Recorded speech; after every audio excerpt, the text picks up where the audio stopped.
So in order to create success, you need to master the creative process. And when you do master that creative process, your success is guaranteed.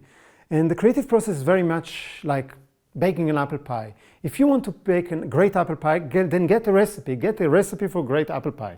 And then what you need to do is to follow the recipe. If it tells you to buy those ingredients, buy those ingredients. If it tells you how to cut and organize and put all the ingredients together, then do that. Then put it in the oven for the right temperature and the right time that the recipe says. And when you open the oven at the end, what are you going to get? You're going to get an apple pie. You're not going to get a loaf of bread or a chair or anything else. Now, if you will take that specific recipe and you will email it or WhatsApp it to anyone in the world, anywhere in the world, and they will follow exactly the same recipe, then what are they going to get at the end? They're going to get an apple pie, nothing else. And success is exactly the same. It has a recipe. The recipe has 5 steps, and if you follow those steps exactly like they are, not changing the order because you feel like it, not omitting one step because that's not that interesting, then you are guaranteed to get your success. And that's what I would like to share with you, is the 5-step process to achieve any success you want in any area of your life. I call it SPICE. Okay, SPICE stands for the 5 steps. The first one is S. S stands for setting goals. You cannot reach a goal. You cannot reach it without setting it. You need to know where you're going for. So that's setting goal. That's the first step. Then the next one, and I will go more in detail into each of them, but the next one is that you need to create a very clear picture of that goal when it's achieved. That gets your unconscious mind to start supporting you, to start magnetized towards you, the circumstances, the people, the situation that will allow you to create that or to achieve or to manifest that goal. So that's the next part, and that's called the picture. The next stage is what we call implementation. Okay, it's basically taking action, but it's specific type of action. Okay, it's not enough to sit and visualize and creating a picture of what is it that you want. You also need to take action towards that goal, and we call it implementation. That stands for, that's the I. And then, as soon as you took action, no matter what, you will get what we call a consequence, a result. Something will happen in your life. Something will appear in your life, and you might like it or you might not like it. If you like the consequence, then fine. The process is over. You achieved your goal. You achieved success. Wonderful. But sometimes we don't like the consequence, we don't like the result, and then comes the 5th steps, which most people kind of ignore or don't do it, and that's the part where we enrich the process. So when we're correcting, when we're creating something better, and that correction can be changing the goal, or it can be changing the picture, or it's just changing the actions that we take, which is the easiest thing to do. Okay, so those are the 5 steps, and let me give you a quick example to show you how it works. And when that's clear, then I can go into details with each one of the steps. So let's say that you're it's the afternoon, maybe early evening. You just come back from work. Maybe you're in public transportation, maybe in your car, and you are dreaming about dinner. And you're hungry and you want something good for dinner. And let's say that what you want is, it's cold outside, and what I want to have is soup. I really, really want to have soup for dinner. And so you set for yourself a goal. And you say, I would like to have soup for dinner. Wonderful. Okay, the next step is you start seeing it in your mind's eye. You don't even have to close your eyes for that. If you really, really want it, I'm sure that you can create the picture of the hot bubbling soup, served beautifully on a table. You're ready for it. You can, if you're good in that, you can start smelling the smell of the soup. You might be able to feel the taste of it. You might be able to feel the heat of the bowl in your hands. The more details you can put into your visualization, the better. And if you can get some emotions into that, like yes, and yippee, and satisfaction of eating it, then that adds to that. So this is the part of the picture. Okay? It can take long or short, but this is what it is.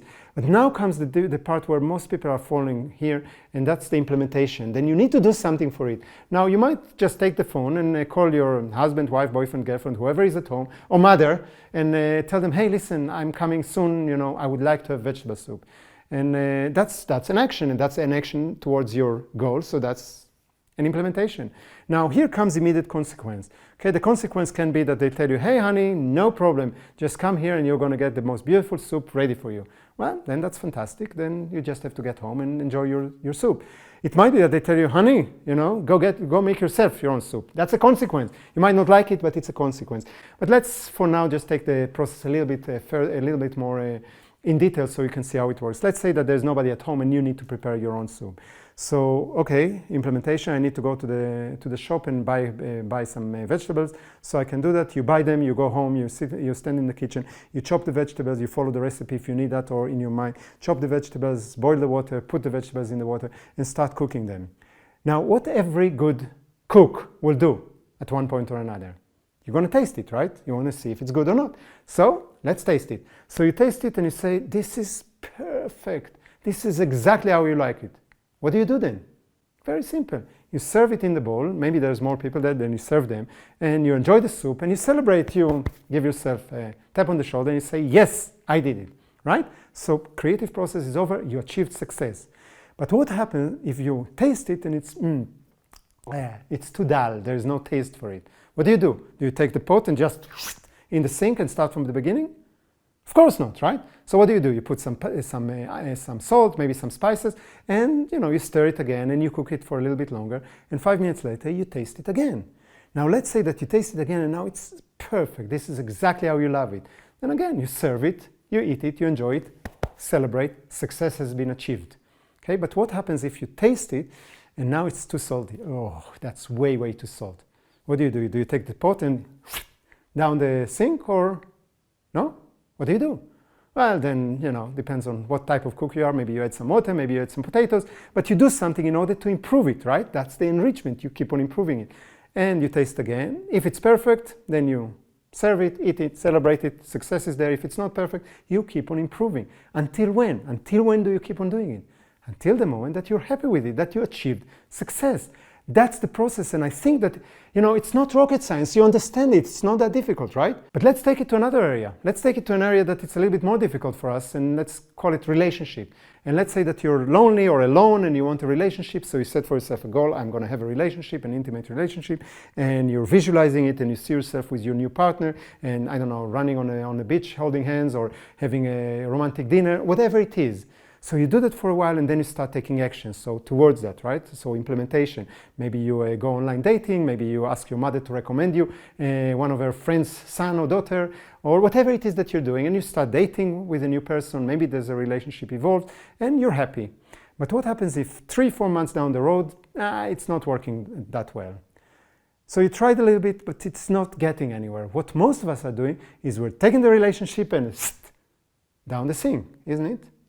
Most of us, especially after, if you were divorced once or twice or separated, then we're very quickly to down the sink. We forget that there is that step that is called enrichment and that no success is immediate.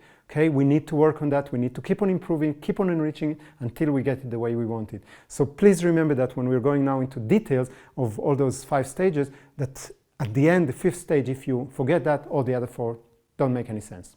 Is that okay? Let's move on. Moving to setting goals. That's the S of the SPICE. And what you need to realize is that most people don't get what they want simply because they don't know what they want. And setting goal is exactly this, is choosing what is it that I want, and now you have a clear destination. So the first part of it is that we're going to set 7 goals. We're not going to set one goal like some systems teachers just choose one big goal and put everything in it. You cannot create enough critical mass, what I call critical mass, in order to generate only one goal. And you're not going to put 100 goals like some systems teach it. So, like put a lot of them out there. So some of them you'll achieve. No, there's not enough energy in them. It's spread too thin. So what you want to make sure is that you have 7 goals. And there are metaphysical reasons for that, and I don't want to get into that right now. Just trust me on that. 7 goals, and you want them in the most important areas of your life. I'm going to give you right now the 7 areas where I'm putting goals in them, but you can choose any other areas that work for you, or you can mix them up any way that works for you. You can also have more goals in one area than another, but try to keep it to 7 at the end. Okay, 7. So the first area that I'm using is the professional area, which can be business if you're an entrepreneur, or a job, a career if you're an employee. If you're a student, then that's your career at this point. So that's you set goals to your studies or your learning. So that's the first one. The second one is money and finances. Most of us are kind of shy of putting very clear goals when it comes to money, and that's a mistake. You should have that. The next one is about your health, fitness, well-being. What is the goal that you want to put there? The next one will be, fourth area will be your close relationships, so family, intimate relationships, spouse, etc. The fifth one will be the relationship in your social circle, so mainly friends. So that would be a good one. The sixth one will be personal development and maybe spirituality, if you want to put in there, personal growth. And the last one that I'm putting, and you can put that or anything else that works for you, is contribution. What is it that I'm doing, which is not for me, which is for the world, for causes that are important for me, for society, for the community.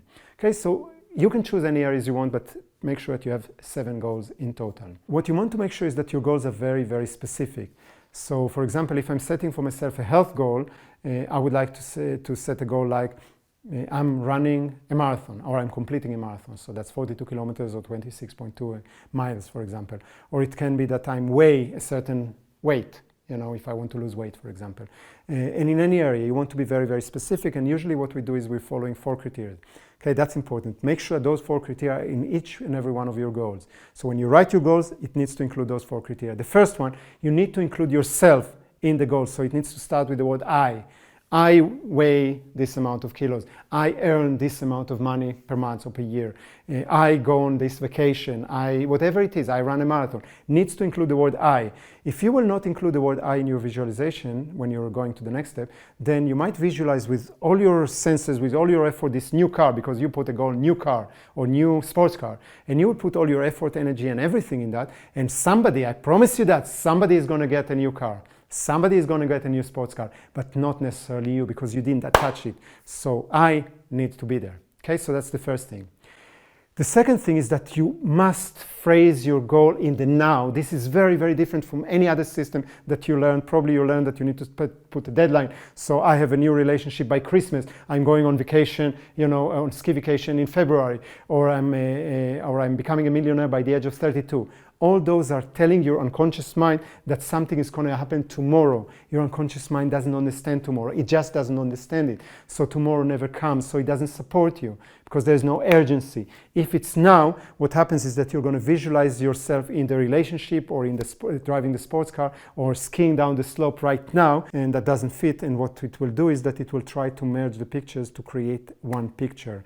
I don't want to get to the whole science of that, but it's very, very scientific. So what you want to make sure is that your picture of your goal is in the now. Okay, very, very important. There is no tomorrow. Now the third one is you want to phrase it in the positive. You do not phrase it something like I don't want to be fat, or I don't want to be lonely, or I don't want to be poor, because what happens is that if you're focusing your goal on I don't want to be fat, then the visualization basically will be of you fat with a red X on it that says no, right? But your unconscious mind doesn't understand that. It understands only pictures and emotions. So if the picture is of you fat and the emotions are strong emotions of anger or fear or frustrations or sadness, then your unconscious mind say, hey, fat, emotions, more fat. And that's how we become fatter, okay? Or more sick, or more whatever it is. So you always want to focus on the positive. You want to see yourself thin. You want to see yourself in the right body weight, whatever it is, but in the positive. Very, very important. Most people are making a mistake there, and what they're manifesting is their fears or frustrations or anger. So make sure that you're focusing on the positive. The fourth one is that you want to create or to write as your goal and later to visualize the end result. You don't want to describe the process. So if, for example, you want to live in a mansion, you don't want to write for yourself a goal, I earn $5 million in order to live in that mansion or to buy that mansion. Because what happens is that you tell your unconscious mind, this is the only way I could live in a mansion. But if you just leave it as the end result and describe yourself, I live in a mansion, and you're visualizing yourself living in this big mansion with outdoor space and, I don't know, tennis courts and horses, whatever it is, then your unconscious mind is not limited to only generate for you $5 million in order to buy that, but it can give it to you in many, many, many, many other ways to give you what you actually want, which is living in that mansion. So always describe the end results, not the process. Those are the 4 things that are important for you to remember. So what I'd like you to do now is I'm going to ask you to pause the video for a moment and just take a couple of minutes to write down your 7 goals in the 7 areas.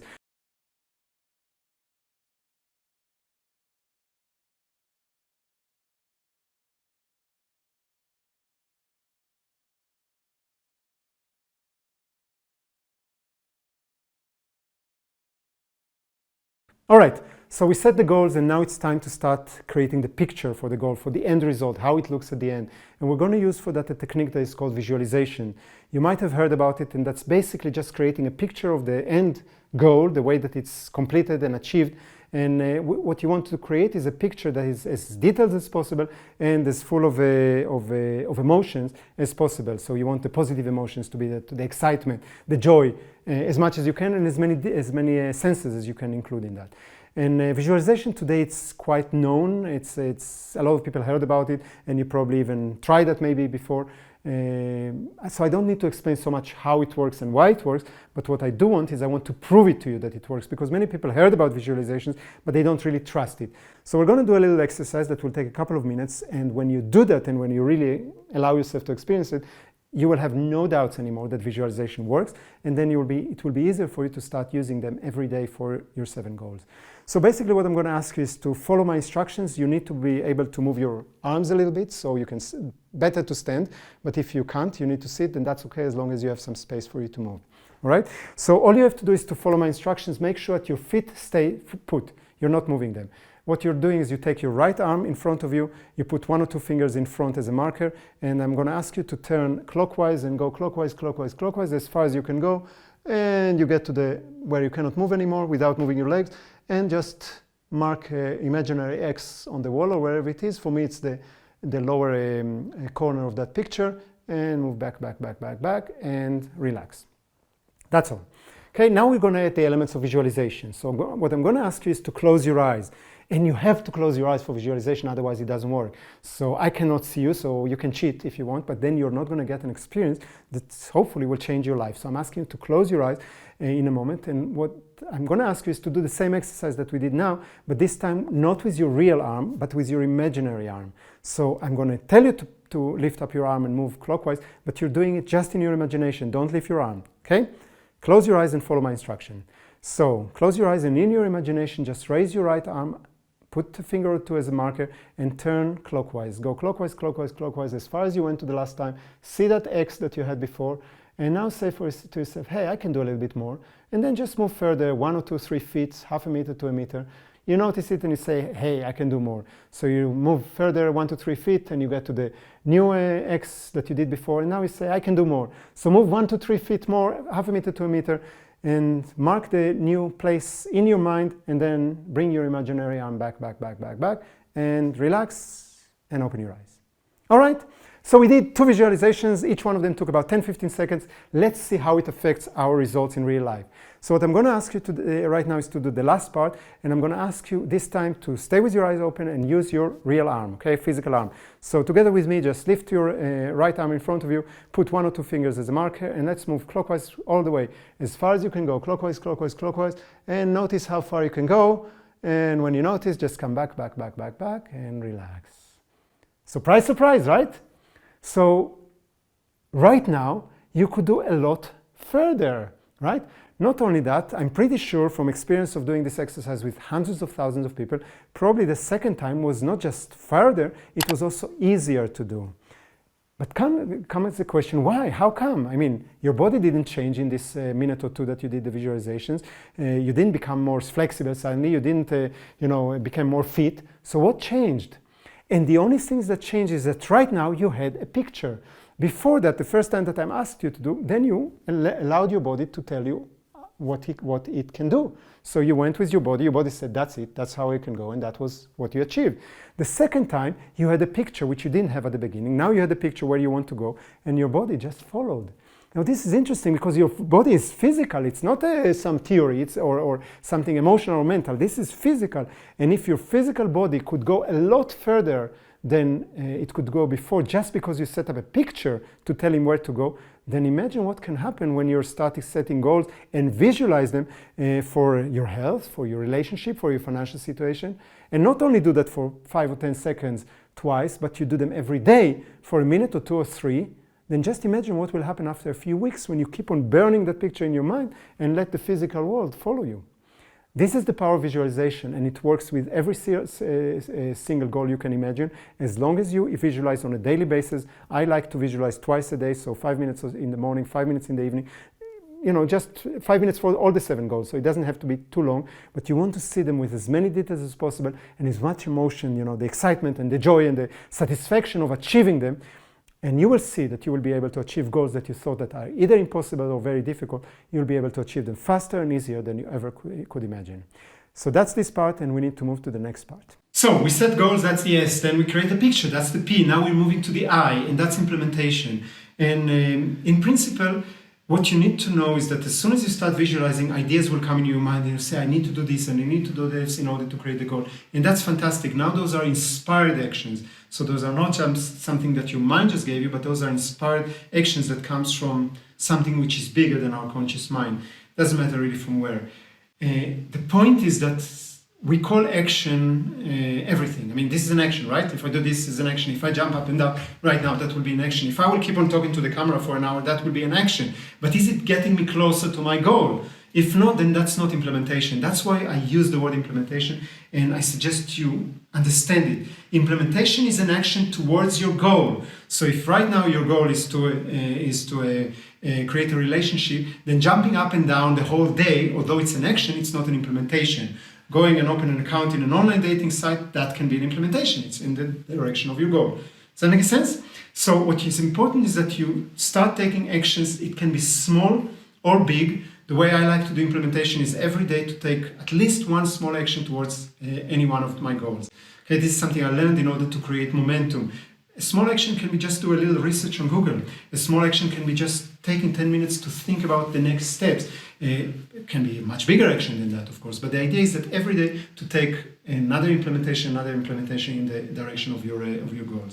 So this is pretty much it. And what I would like to do now is that you will pause the video and just take a moment and write down next to each one of the goals that you just wrote before, write down one small action that you're willing to do in the coming few days. Okay, so it can be, again, a quick research on Google or making a plan or whatever it is. But just take that time, pause the video and come back later, and I'm going to talk about a very, very important part, which is the consequence. Every action has a consequence. In the old days, we used to call them result. But result doesn't take any responsibility. It's like things happen. Consequence means that you took an action, then there is a natural consequence. You don't have to do anything for that. Okay, it just happens. And this is important. This is the response to your action. You might like the consequence, you might not like the consequence. If you like the consequence, then that's fine. You are complete. You achieve success, celebrate, tap yourself on the shoulder and move on in life, But if you don't like the consequence, what most people do is that they say, well, that's wrong, that's fault, whatever it is. Before we go into the next step, which is how to correct that, or how to enrich that, I want you to be aware that every result or consequence that you get, it's your consequence, it's your responsibility. It's not somebody else's responsibility. You didn't get fat because McDonald's shoved hamburgers down your throat. Okay, it's your responsibility to have that consequence. It's you that ate the McDonald's or whatever it is. Okay, and this is really, really important to understand, because there will be tons of lawyers that will tell you, no, it's somebody else's fault and we will sue them. But from point of creating success until the moment that you take responsibility for every consequence, every result in your life, you will not be able to change something in order to create a different consequence. So you need to own it and say, yeah, I did something or didn't do something, because that's also important. Not taking action also have its own consequence. So either I did something or didn't do something that created this consequence. Now if I want another consequence, I need to take another action. Okay, so that's the part of consequence, and we're moving now to the most important part, and the part that most people just forget. So we set the goals, right? We know where we're going. Now we create the picture, so we know how it looks. We start activating everything to start working for us. Now we started implementing. We actually started taking action, and we got some consequences. Now, if we like them, as I said before, well, fantastic. Then we achieved success. We finished, okay? We can go to a different goal. However, if we don't like the consequence, well, now we need to do something to correct it or to enrich it. And that's a place that most people are not willing to do, because if we didn't get the result the first time, then the result I wanted the first time, then, I'm a failure, or it's a mistake, it wasn't a good idea, and we just drop it. And that's such a mistake. I mean, every single scientist or an artist or inventor have a very, very high tolerance to mistakes. They are willing to do it again and again and again until they get the results. I mean, it doesn't make sense that you will get perfect results the first time of something that you never did before or you never imagined before. How can you get the perfect relationship just like that? How can you get the perfect painting, the perfect garden, the perfect cake, whatever it is, if you didn't do a few corrections? We talked about the example of cooking a soup, you know. You just keep on enriching it. So the best example I have, and probably you heard the story, and you know nobody knows if it's really true, but let's take it as a good example, is that Edison was trying 1,100 different materials in order to create the first light bulb that was burning, I don't know, for 6 minutes or something like that. And at the end of his life, or when he was very old, a journalist asked him, how does it feel, Mr. Edison, to fail 1,100 times creating the light bulb? And Edison was looking at him straight in the eyes and says, fail? I succeeded in finding 1,100 ways how not to create a light bulb. And the journalist was laughing because he thought that Edison was joking. But Edison wasn't joking. That's the way his mind works. You know, he looks at every single time that he didn't get his result, he looked at it as an opportunity to correct and to create something new, or to find something new, or to learn.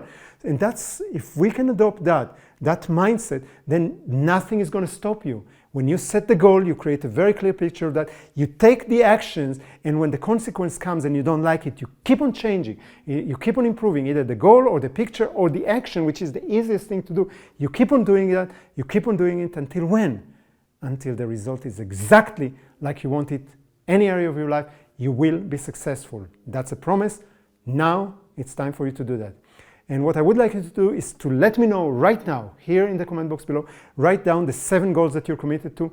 Then I can be present for that. The whole community knows what you're committing to. And every time that you achieve one of those goals, and it will happen faster than you think, please let us know. And yeah, until we meet again, live fully, be successful. From Nisande.